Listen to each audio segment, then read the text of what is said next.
Bonsoir et bienvenue dans le rendez-vous du soir sur New World Info, le décryptage de l'actualité tout de suite. Ce soir, nous évoquons le Madagascar et la crise politique dans le pays. Le Premier ministre annonce sa démission. Nous en parlons avec notre éditorialiste Mamadou Diouf. Bonsoir Mamadou Diouf. Bonsoir Samuel. Le chef du gouvernement malgache Olivier Marafali Solonandrasana a annoncé lundi sa démission. Première étape vers la nomination à la demande de la Haute Cour constitutionnelle d'un Premier ministre de consensus pour sortir de la crise politique. Alors c'est finalement, Mamadou Diouf, une décision qui ne surprend pas vraiment et qui ouvre la voie à la résolution de la crise. Ça peut être une décision qui ouvre la voie à la résolution de la crise, puisque c'est ce qui avait été demandé par la Cour constitutionnelle et par l'armée. Mais il ne faut pas oublier que les manifestants ne demandaient pas le départ du Premier ministre, ils demandaient le départ du président de la République. Donc si on regarde ce qui avait été demandé par les manifestants et ce qui a été donné, on n'est pas exactement sur la même longueur d'onde. La deuxième chose, quand on regarde ce que l'armée dit, tout comme le Conseil constitutionnel, on demande de mettre en place un nouveau Premier ministre qui va être un Premier ministre consensuel. Alors que celui qui vient d'être nommé il y a juste quelques instants, il y a une députée de l'opposition qui commence déjà à contester en disant qu'effectivement, il n'est pas du parti au pouvoir, il n'est pas de l'opposition, mais c'est un proche du président de la République, alors que l'armée, tout comme le Conseil, disait que le Premier ministre plutôt, doit être un Premier ministre de consensus.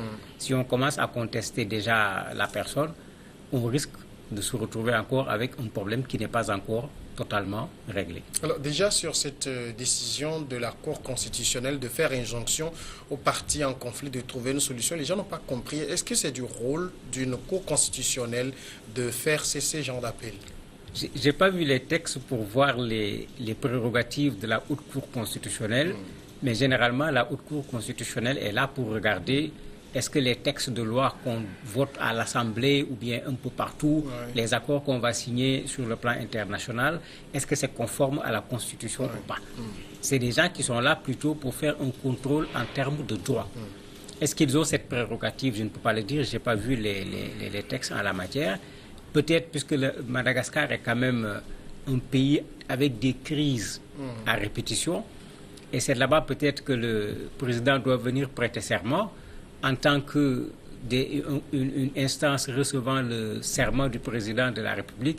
Ils se sont peut-être dit que quand la nation est en jeu, il faut peut-être qu'ils prennent leurs responsabilités si les responsables politiques ne sont pas capables de le faire eux-mêmes. Mais tous les politiques semblent du moins accepter un peu que la Cour intervienne dans le jeu. Oui, il y avait une impasse. C'est que parfois dans nos pays, c'est l'éternel problème. Quand on regarde nos responsables politiques, ils sont en permanence dans des jacqueries, dans des querelles de borne-fontaine qui n'ont pas de début, qui n'ont pas de fin. Donc quand on les suit, vous avez une crise qui ne se termine jamais. Souvent, on est obligé d'aboutir à ces situations où l'armée qui, en principe, n'a rien à dire dans ce genre de situation est obligée de siffler la fin de la récréation pour que les gens se mettent en rang pour entrer en classe. Si l'armée ne le fait pas, on se retrouve avec une situation où il y a une crise qui perdure, c'est des vies humaines qui sont parties, c'est l'économie du pays qui se met à genoux ou bien qui se met par terre parce que souvent elle était déjà à genoux. Mais en ce moment, s'il y a des institutions qui peuvent empêcher au pays d'arriver à la dérive en arrêtant les choses, c'est une bonne chose. Quand c'est l'armée, c'est dangereux parce que on l'a vu également au Zimbabwe il n'y a pas longtemps, on risque de retourner aux années 80, où l'armée finit par prendre simplement le pouvoir en créant ce qu'ils ont appelé pendant longtemps un comité national de salut ou de je ne sais pas quoi, parce que les responsables politiques ne sont pas capables de maintenir un pays en harmonie ou bien de gouverner et de s'opposer sans que cela ne se traduise par des violences. Alors, la Haute Cour constitutionnelle de Madagascar a demandé de la nomination d'un gouvernement selon les résultats des législatives de 2013. Or, depuis le temps, l'Assemblée a changé de configuration. Mais c'est tout un problème. On se demande pourquoi la référence à 2013, parce que non seulement l'Assemblée a changé de configuration, à cause des crises, il s'est même passé des choses spectaculaires. Des députés qui ont été élus en 2013 sur la liste d'un parti sont toujours à l'Assemblée aujourd'hui, mais ne se considérant plus comme des députés sur cette liste. Ils sont allés avec d'autres députés qui n'étaient pas sur la même liste qu'eux. Donc si l'objectif était de voir quelle était la représentativité des partis au moment de ces élections, aujourd'hui, quand on regarde la configuration de l'Assemblée, ça ne reflète plus en rien ce qui était le résultat des élections de 2013. Mais certainement, c'est en l'absence de repères pour dire voilà les partis qui avaient participé à des élections, voilà les résultats qui avaient été obtenus, et dans le but de créer certainement un gouvernement national où on va mettre les partis qui avaient été les plus représentés au moment de ces élections, c'est peut-être pourquoi il renvoie aux élections de 2013.